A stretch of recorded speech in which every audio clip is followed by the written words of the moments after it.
नमस्कार, मेरा नाम सोनाली राय है। वास्तु राय के इस चैनल पे आपका फिर से एक बार स्वागत है। आइए जानते हैं लाल किताब के बारे में, है ना। लाल किताब क्या है? बहुत से लोग बोलते हैं लाल किताब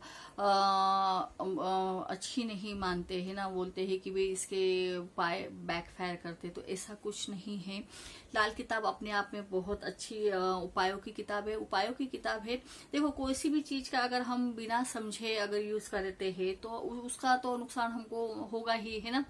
जैसे कि हम अगर गाड़ी चला रहे हैं और अगर गाड़ी ठीक से नहीं चलाएंगे तो एक्सीडेंट होगा ही, लेकिन हम अगर ठीक से गाड़ी चला रहे हैं तो हमारा एक्सीडेंट नहीं होता है।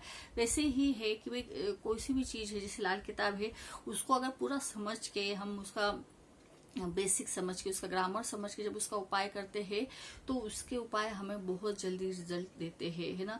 और उसके उपाय इतने मीन्स हम बोलते हैं कि जो मिडिल क्लास वालों को है कि जो महंगे महंगे रत्न नहीं पहन सकते, महंगे महंगी पूजा नहीं कर सकते, यंत्र नहीं बना सकते, क्रिस्टल्स नहीं पहन सकते, यज्ञ नहीं कर सकते, उन लोगों के लिए लाल किताब में जो उपाय बोले वाले हैं सिंपल है, बहुत कम खर्चे में 10-20 रुपए में हो जाते, घर के ही सामान से उसके उपाय होते हैं। लेकिन इतने परफेक्ट उपाय होते हैं कि अगर किसी किसी को उपाय इतने जल्दी लगते हैं कि 2 से 4 घंटे में, एक दिन के अंदर ही उपाय फलीभूत हो जाते हैं, अगर आप सही से लाल किताब का उपाय करते हो।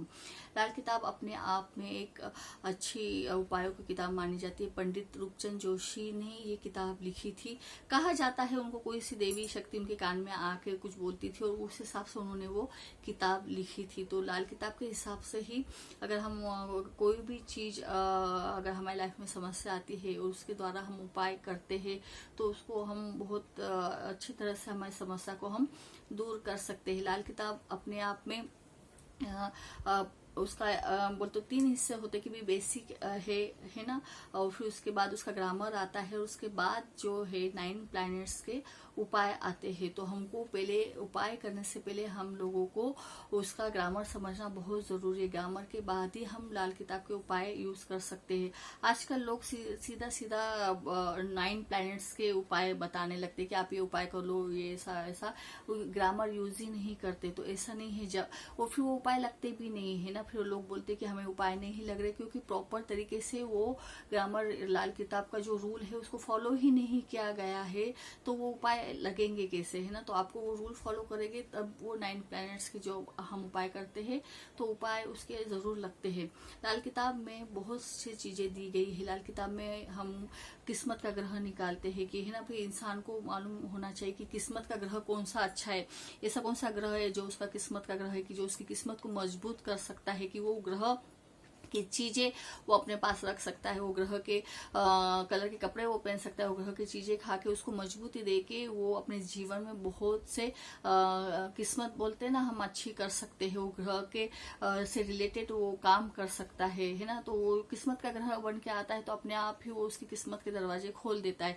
बहुत बार हम लोग क्या करते हैं कि जानते नहीं है तो हम लोग क्या करते हैं कि भी प्लैनेट के डोनेशन करना शुरू कर देते हो। और अगर आपको पता नहीं है कि आपका वो किस्मत का ग्रह है और आप उसके डोनेट कर रहे हो तो आप आपकी किस्मत दान दे रहे हो, है ना, किस्मत ही डोनेट कर दे रहे हो। आप आपकी किस्मत को एक तरह से खुद ही अपने हाथ से किसी और को डोनेट कर दे रहे हो। तो हमको लाल किताब ये बताती है कि भाई ये प्लैनेट आपका किस्मत का प्लैनेट है। भले ही देखो लाल किताब में है ना ऐसा 6ठा 8वां 12वां भाव नहीं, किसी भी घर में कोई भी प्लैनेट बैठा हो, है ना, वो हाउस के हिसाब से चलती, भाव के हिसाब से, खाने के हिसाब से किताब चलती है।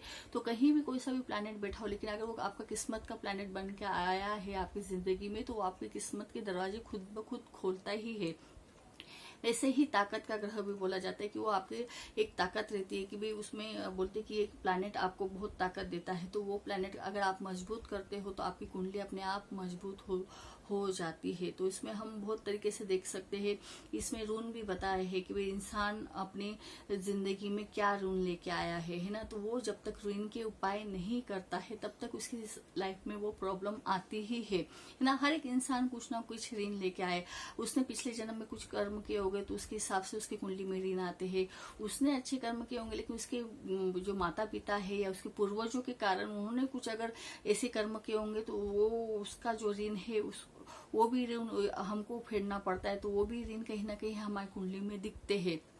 तो जब तक हम वो ऋण नहीं फेडते हैं तब तक हमें हमारे लाइफ में स्ट्रगल करना पड़ता है। अगर हमने वो ऋण नहीं फेडे तो हमें अगले जन्म में भी वो ऋण वापस से हमारी कुंडली में आएंगे, उसके साथ साथ हमारे बच्चों को भी कैरी फॉरवर्ड होते हैं।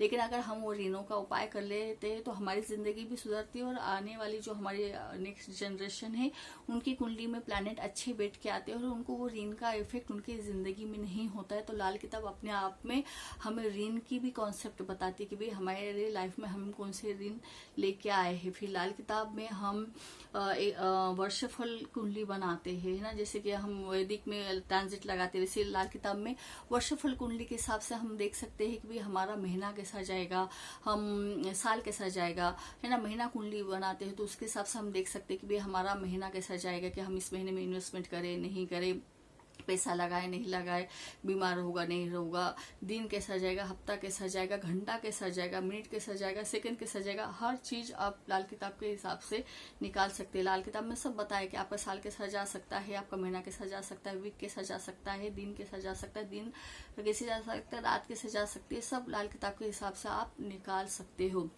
इसके बाद लाल किताब में हम ये भी देख सकते हैं कि भाई पति पत्नी जो कुंडली जब शादी होती तो कुछ उपाय करने रहते कि जो कुंडली में खराब प्लैनेट है उसके उपाय अगर शादी के दौरान ही कर लेते हैं तो फिर बाद में उनका वैवाहिक जीवन बहुत अच्छी तरीके से जाता है। जो उपाय हमको शादी के टाइम ही करने होते हैं, शादी के बाद हम उपाय नहीं कर सकते। तो कौन से उपाय है, कौन सी कुंडली में प्लैनेट खराब है, उसका उपाय हम कौन से उपाय शादी के टाइम करना है वो लाल किताब में अलग से बताया गया है, उसकी रेमेडीज बताई गई वाली है ना, तो वो उपाय आप कर सकते हैं।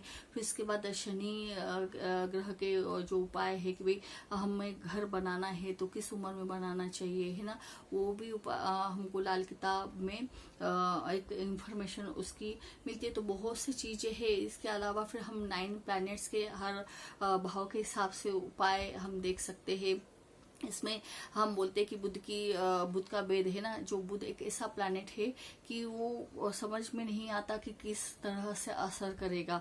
तो जब भी बुध हम बोलते हैं लाल किताब में ऐसा ग्रह है कि जब फर्स्ट हाउस में आता है तो वो जिस प्लैनेट का रिजल्ट दे रहा है उस प्लैनेट के हिसाब से वो जिंदगी का वो हिस्से को इतने ऐसे एक मार देता है कि वो हमारी लाइफ में से वो हिस्सा वो रिलेशन पूरी तरह से बर्बाद कर देता है। तो वो बुध का उपाय बुध का भेद भी हम लाल किताब से निकाल सकते हैं कि उसमें हम कुछ नहीं, छोटा सिंपल एक रेमेडी करनी पड़ती है कि वो जब भी आपके आगे कभी आने वाले साल में अगर बुध फर्स्ट हाउस में आ रहा है ना वर्षफल में, तो उसका उपाय हम पहले से करते हैं तो हमें जो लाइफ में आने वाली प्रॉब्लम है समस्या है उसका हम सोल्यूशन पहले से ही कर सकते। तो बहुत सी चीजें है लाल किताब में, हम बोलते हैं बुध का भेद है, हर एक चीज का डिटेल इंफॉर्मेशन हम पढ़ सकते हैं, है ना।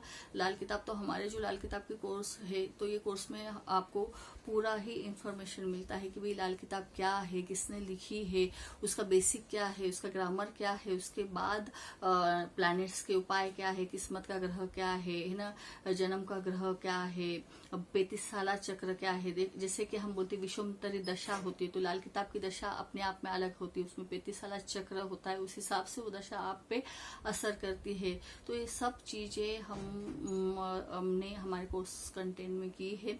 हमारा जो कोर्स है वो पूरा संपूर्ण कोर्स है, ऐसा नहीं है कि बेसिक है एडवांस प्रोफेशन नहीं, एक ही कोर्स में हमने लाल किताब के पूरे कोर्स में पूरा ही इंफॉर्मेशन दी है, PDF के साथ दी है।